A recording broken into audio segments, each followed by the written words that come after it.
उन्होंने तो बहुत खौफनाक बयान दिया। उन्होंने कहा है कि अब हमारा सब्र का पैमाना लबरेज हो गया है, हम हिंदुस्तान के टुकड़े कर देंगे। आप आज भी खुश लग रहे हैं? हाँ, नहीं मैं खुश तो और वजह से हूँ, लेकिन आज जो कहानियाँ हमारे सामने हैं वो काफ़ी खौफनाक आज आपने ये नहीं कहा कि मैं तो खुश रहता हूँ? नहीं, मैं मतलब आज खुश किसी और वजह से हूँ, बाद में आपको प्रोग्राम के बता दूंगी।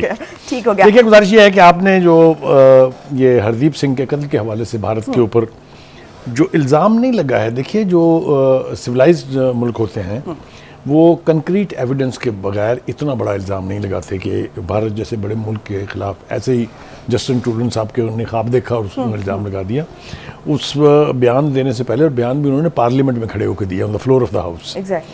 वो उससे पहले बहुत लंबी चौड़ी तहकीकात की गई होंगी और एविडेंस अवेलेबल होगी उनको कि भारत इसमें मुलव्वस है। तो ये जो इस वक्त तहरीक चल रही है खालिस्तान की, आपको याद है कि हाल ही में रेफरेंडम हुआ था एक, जो कनाडा में ही हुआ था, और उस रेफरेंडम में बड़ी तादाद में लोगों ने शिरकत की थी, पूरी दुनिया से लोग आए थे उसमें, और उस रेफरेंडम में अलहदगी का ऐलान किया गया था।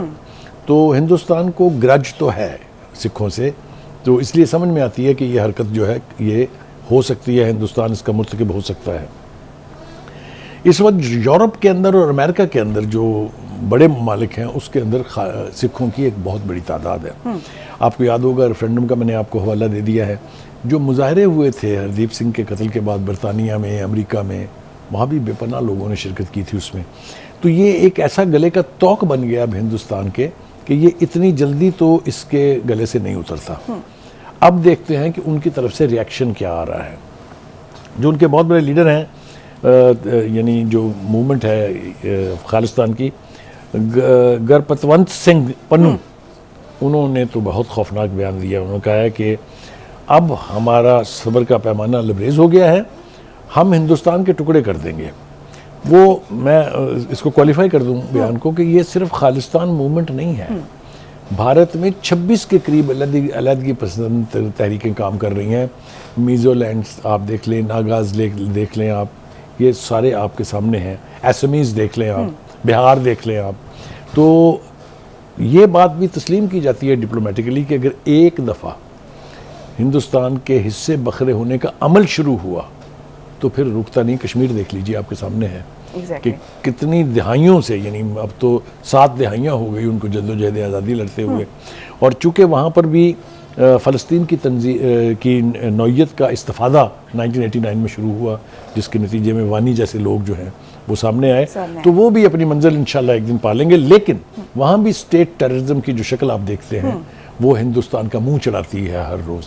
तो कहने का मकसद ये है कि ये जो पंगा उन्होंने अब जाके कनाडा में लिया है, इसकी सफारती तौर पर भी और अदरवाइज़ भी बहुत बड़ी कीमत चुकानी पड़ी। दूसरी बात ये है कि मैंने एक और हवाला दे दूँ, सी पैक भी बड़ी दुखती रह गया भारत की।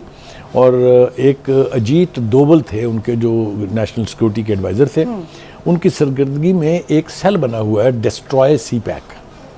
$1 बिलियन एनुअली उसकी फंडिंग है जो हुकूमत करती है। लिहाजा गवादर में चीनी इंजीनियरों का कत्ल हो या चीनी वर्कर्स का अगवा बराए तावान हो, इन तमाम वारदातों के पीछे हिंदुस्तान है।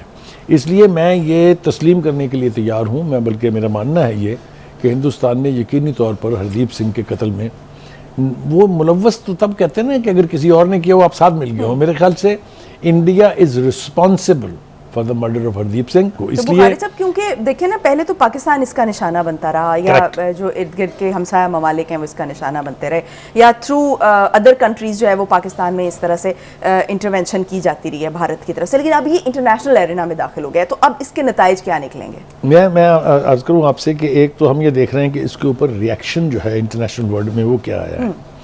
अमेरिका के जो नेशनल सिक्योरिटी के लोग हैं उन्होंने भी कंसर्न शो किया है कि अगर ये सही है तो ये बड़ी खौफनाक बात है। इसी तरह बरतानिया, उन्होंने भी रिएक्ट किया है इसके ऊपर। तो ये नहीं है कि दुनिया इसके ऊपर खामोश है।